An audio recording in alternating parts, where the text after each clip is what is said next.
Hello everyone, Minute Plus Meditation here. It is Saturday, June the 7th, first Saturday of the month.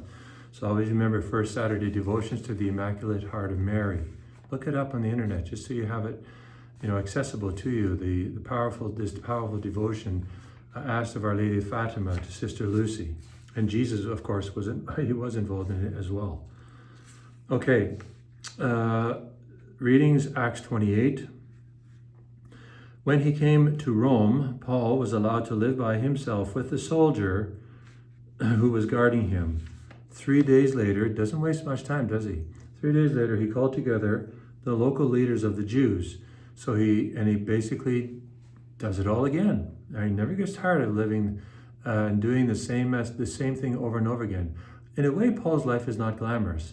He's just doing the ordinary thing over and over and over again, but with equal or greater intensity. He doesn't just repeat it in a boring kind of, here we go again, same thing, same old.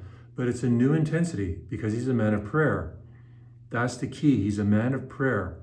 And of course, there were little twists, and improvements to what he was saying because they came from here, but they also came from the heart.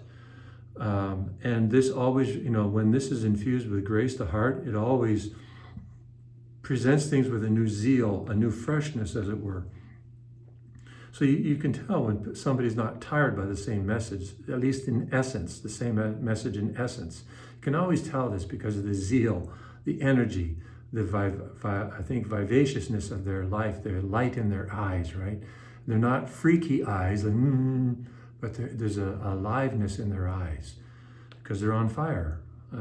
They're in love, actually. That's what it is. Okay, he lived there 2 whole years at his own expense and welcomed everyone proclaiming the kingdom of God. So that's what Jesus did, and that's what you and I are called to do as well. He didn't go, why is God leaving me in jail? He used every moment that he had to God's advantage, not to his advantage, but to God's advantage. He saw this as an opportunity, not as a deficit. And he had probably had all the reasons to consider it as a deficit because he couldn't go wandering all over the empire, but in effect, the empire came to him.